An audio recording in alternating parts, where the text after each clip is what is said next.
여러분 아시는 국제 정세를 한 비자의 눈으로 통찰해보는 시간입니다. 보다 깊이 있는 외교 분석과 전략적 해설을 원하신다면 채널 홈을 꼭 한번 방문해 보시기 바랍니다. 오늘 강연의 주제는 다음과 같습니다. 한 비자라면 이재명 정권의 협상 전술에 미국은 어떻게 대응하라고 조언했을까?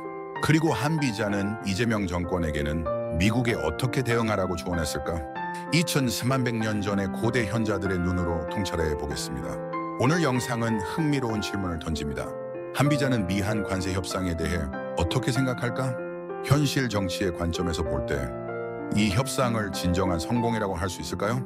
이번 에피소드에서는 미한 관세 협상의 최근 상황을 살펴보고 양국 정부의 결과 발표 방식에서 극명한 차이를 짚어보겠습니다. 이러한 상반된 발언들이 무엇을 드러내는지, 어떤 교훈을 얻을 수 있는지, 그리고 왜 경계해야 하는지 살펴보겠습니다. 이번 에피소드에서는 이재명 정부의 주장을 면밀히 살펴보고 이러한 주장이 단순한 외교적 오해가 아닌 더 깊은 전략적 의도를 반영하고 있는지 분석합니다. 잊지 마세요. 이 분석이 유익하다고 생각되시면 채널을 구독하고 좋아요를 눌러주시고 댓글로 여러분의 생각을 공유해주세요. 이재명 정부의 주장 한국 브리핑 기반. 한국 정부는 미국이 기존에 발표했던 상호 관세율을 25%에서 15%로 인하하고 자동차를 포함한 주요 품목에 대한 15% 관세율을 확정했다고 발표했습니다. 정부는 또한 쌀과 쇠고기 시장을 더 이상 개방하지 않기로 합의했다고 강조했습니다. 정부는 총 3,500억 달러 규모의 투자 협력 기금을 조성하기로 합의했다고 발표했습니다. 이 중 약 500억 달러는 조선업에, 2천억 달러는 반도체, 2차 전지, 원자력, 생명공학 분야에 투자될 예정입니다. 정부는 농축산물 개방에 대한 요구가 있었음에도 불구하고 민감성 때문에 쌀과 쇠고기 시장을 개방하지 않기로 결정했다고 밝혔습니다. 투자 수익 분배와 관련하여 한국은 미국이 수익의 90%는 미국 국민에게 귀속된다고 주장한 것을 재투자 및 유보로 해석했다고 설명했습니다. 기획재정부 구윤철 부총리, 산업통상자원부 김정관 장관, 한국무역협상실 여항구 실장 등 협상 대표들은 7월 30일 워싱턴에서 미국과 협의를 가졌다라고 밝혔습니다. 미국이 공식 발표. 2025년 7월 30일 도널드 트럼프 미국 대통령은 한국과의 무역협정 체결을 발표하고 한국 수입품에 대한 관세를 25%에서 15%로 인하하겠다고 발표했습니다. 한국은 미국에 총 3,500억 달러를 투자하기로 합의했으며 1,000억 달러 규모의 미국산 에너지, LNG, 석탄 등을 추가로 구매하는 조건을 포함했습니다. 하워드 루트닉 미국 상무장관은 이번 투자가 투자 수익이 될 것이라고 밝혔습니다. 그는 소셜미디어를 통해 관세 90%가 미국 국민에게 돌아갈 것이라고 밝혔습니다. 트럼프 대통령은 한국이 미국산 차량과 농산물에 완전히 개방되었다고 밝혔지만 한국은 이는 과장된 것이며 쌀이나 소고기에 대한 실질적인 개방은 없다고 주장했습니다. 반도체 및 의약품 수출에 대한 관세는 다른 국가들과 동일한 수준 최대 15%로 부과되고 철강, 알루미늄, 구리에 대한 기존 고관세 체계는 유지될 것이라고 약속했습니다. 회의 수정연망 주체는 다음과 같습니다. 한국 측 협상 대표는 다음과 같습니다. 오 구윤철 부총리 겸 기획재정부 장관, 오 김정관 산업통상자원부 장관, 오 여항구 통상교섭본부장. 이들은 7월 30일 워싱턴 주재 미국 대사관과 백악관 인근에서 미국과 협상을 진행했습니다. 미국 협상단은 다음과 같습니다. 오 백악관 주도해 오 미국 상무부와 미국 무역대표부 USTR가 실무 협상을 주도했습니다. 오 하워드 루트닉 상무부 장관은 공식 발표에서 핵심적인 역할을 했습니다. 이재명 정부가 이번 발표에서 주장하는 내용은 표면적으로는 유사해 보이지만 해석과 정치적 의도가 담긴 수사에는 상당한 차이가 있습니다. 하나씩 살펴보겠습니다. 첫째, 관세율 문제입니다. 한국은 한국 수입품 관세가 25%에서 15%로 인하되었다고 주장했지만 미국 측 발표에서도 이를 인정하고 있습니다. 문제는 그 다음에 있습니다. 둘째, 농축산물 개방에 대한 해석입니다. 한국 정부는 쌀과 소고기 추가 개방은 없었다고 강조했습니다. 그러나 트럼프 전 미국 대통령은 공식 석상에서 완전 개방이라는 표현을 직접 사용했습니다. 이 부분은 실제 문서에 명시적으로 언급되어 있지는 않지만 발언의 어조와 방향성을 보면 미국이 농축산물 추가 개방을 기대하거나 기정사실로 받아들이고 있음을 시사합니다. 셋째, 투자 협력 규모입니다. 한국은 3,500억 달러 규모의 기금 조성을 발표했고 미국도 같은 규모를 인정했습니다. 그러나 1,000억 달러 규모의 에너지 구매를 추가로 명시하면서 한국의 총 부담이 훨씬 더 크다는 것을 드러냈습니다. 더욱 논란이 되는 것은 수익 분배입니다. 한국 정부는 이 투자를 재투자 개념으로 설명하며 긍정적인 경제 순환 효과를 강조했습니다. 그러나 미국은 수익의 90%는 미국 국민에게 귀속될 것이라고 분명히 밝혔습니다. 이는 단순한 이 협력 모델이 아니라 일방적인 수익 배분 구조라는 비판을 받을 수 있는 매우 불안정한 구조입니다. 협상 당사자 구성 또한 눈에 띕니다. 한국에서는 기획재정부, 산업통상자원부, 대한무역투자진흥공사 KOTRA가 협상에 참여했고 미국에서는 백악관 상무부, 미국 무역대표부 USTR가 직접 주도했으며 이는 루트닉 상무장관이 발표했습니다. 협상의 중요성과 전략적 이점이 어디에 있는지 의문을 품지 않을 수 없습니다. 마지막으로 가장 주목할 점은 문서의 형식입니다. 한국은 이를 상호협의에 기반한 전략적 발표라고 표현했지만 미국은 이를 단순한 구두 합의로 간주했으며 구체적인 내용은 아직 공개되지 않았습니다. 이는 협상의 구속력과 효과성이 향후 해석에 따라 논란의 여지가 있음을 시사합니다. 이번 협상은 표면적으로는 윈윈 전략 협력처럼 보일 수 있지만 자세히 살펴보면 미국은 실질적인 이익과 정치적 정당성을 모두 얻었지만 한국은 상징적인 성과와 불확실한 약속만 얻은 것으로 보입니다. 시 협상 결과는 우리에게 무엇을 의미할까요? 그리고 이러한 구조는 한국의 경제와 주권의 미래에 어떤 영향을 미칠 수 있을까요? 강의를 끝까지 시청하시고 구독 및 알림 설정을 통해 심층 분석과 토론에 참여해 주시기 바랍니다.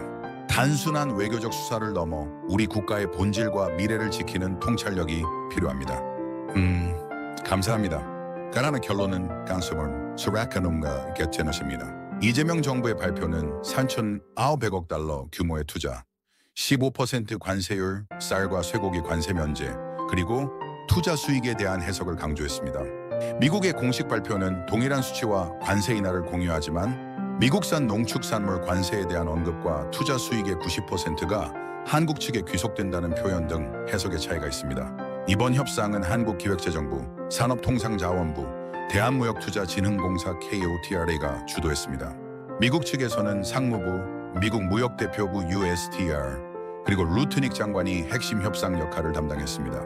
한미 관세 협상에서 한국의 발표 내용과 미국의 발표 내용의 차이는 북한의 벼랑 끝 전술과 간접적으로 유사합니다. 벼랑 끝 전술은 상대방의 절박한 요구를 볼모로 삼아 협상에서 최대한의 양보를 얻어내기 위해 위기를 조성하거나 모호성을 유지하는 전략을 의미합니다. 북한은 수십 년 동안 핵실험과 군사 도발을 지렛대로 삼아 이 전략을 사용해왔습니다. 한국 정부가 이번 관세 협상 과정에서 미국과 모순된 발언을 했음에도 불구하고 구체적인 자료를 공개하지 않고 전략적 발표나 구두, 합의와 같은 용어를 사용하여 모호성을 유지한 것은 국내 여론을 조작하여 미국과의 본격적인 협상이 시작될 때까지 시간을 벌려는 의도를 시사합니다. 이러한 행태는 북한의 벼랑 끝 전술과 일부 유사하지만 북한과 같은 위협을 수반하지 않으므로 전술적 차용으로 볼 수 있습니다. 그러나 이는 국제적 신뢰도에 부정적인 영향을 미칠 수 있습니다. 한국 정부의 발표는 왜 미국 발표와 다른가요? 우위는 정치적, 전략적 요인들이 복합적으로 작용한 결과입니다. 첫째, 국내 여론입니다. 미국의 발표가 사실이라면 농축산물 완전 자유화와 이익의 90%는 미국에 귀속된다는 표현은 국내 농가, 기업, 그리고 국민 정서에 상당한 영향을 미칠 수 있습니다. 따라서 정부는 실제 협상의 부담을 최소화하거나 상호 이익이라는 긍정적인 틀로 협상을 구성해 왔습니다. 둘째, 정치적 부담을 회피하는 것입니다. 한국 정부는 현재 경제 회복, 외교적 자주성, 반미 논란 등 다양한 정치적 변수에 노출되어 있습니다.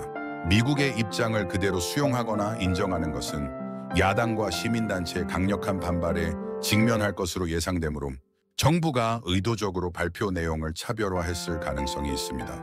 셋째, 협상 여지 확보입니다.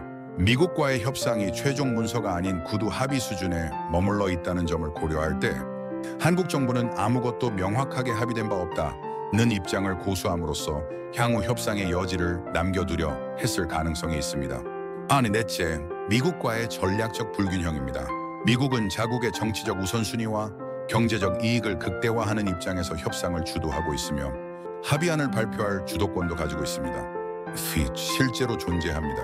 미국에 종속된 한국 또한 자국 이익에 유리한 해석을 발표함으로써 체면을 세우려 하고 있습니다. 이재명 정부는 최근 한미 관세 협상에서 다소 모호한 표현과 전략적 발언을 사용하며 이른바 벼랑 끝 전술을 구사하고 있습니다. 이것은 북한의 외교 스타일과도 어느 정도 유사한 전략이라고 볼 수 있는데요.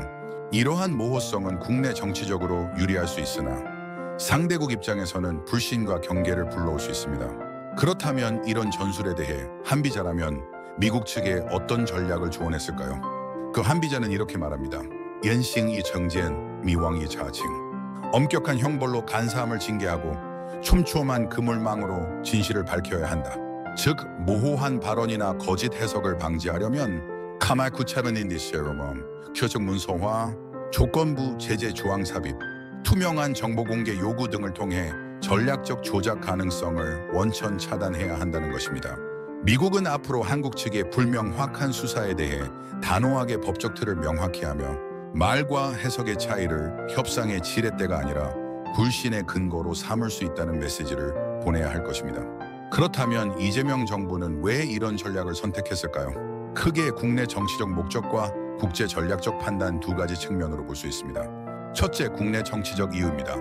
농축산물 개방에 대한 국민 반발을 우려하여 정부는 실제 내용을 축소하거나 모호한 언어로 포장하고 있습니다. 외교적 성과를 과장하여 정권의 업적처럼 보이게 만들고 여론을 유리하게 이끌려는 목적도 분명히 존재합니다. 둘째, 국제사회와의 협상 여지를 남기기 위한 전략입니다. 구두 합의라는 표현을 사용함으로써 문서화되지 않은 조항에 대해 해석을 유리하게 가져가려는 의도, 미국과의 협상에서 자율성과 전략적 여유를 확보하려는 의도가 숨어 있습니다. 하지만 한비자는 이런 이중적 태도에 대해 매우 냉정하게 경고합니다. 겉은 너그럽고 속은 의심 많은 자는 국가의 해악이다. 이 말은 겉으로는 평화롭고 협력적인 듯 보이나 속으로는 불신과 조작이 있는 정치는 결국 국가의 신뢰를 무너뜨리는 위험한 행태라는 것입니다. 결론적으로 이재명 정권의 전략은 내부적으로는 지지를 끌어내고자 한 정치적 계산이 깔려있고 외교적으로는 협상 여지를 남기기 위한 고도의 포장술로 볼 수 있습니다. 그러나 이런 모호한 외교술은 한비자의 법과적 기준에선 신뢰를 해치는 위선으로 평가됩니다. 한미 양국 정부의 발표 내용 차이는 단순한 오해나 해석의 차이를 넘어 전략적 차별화의 결과입니다. 이는 북한의 벼랑 끝 전술, 즉 모호함과 지연이라는 정치적 생존, 전략과 유사하며 궁극적으로 협상의 국제적 신뢰와 투명성에 부정적인 영향을 미칩니다. 미국이 이에 효과적으로 대응하기 위해선 법과 계약 중심의 냉철한 대응 전략, 그리고 정보의 완전한 투명화가 필요하다는 것이 오늘의 핵심 메시지입니다. 다음 영상은 다음과 같은 질문을 탐구합니다. 현재 한미 관세 협상이 실패한다면 트럼프는 재선될까요? 아니면 민주당과 공화당 모두에 의해 탄핵될까요? 입니다.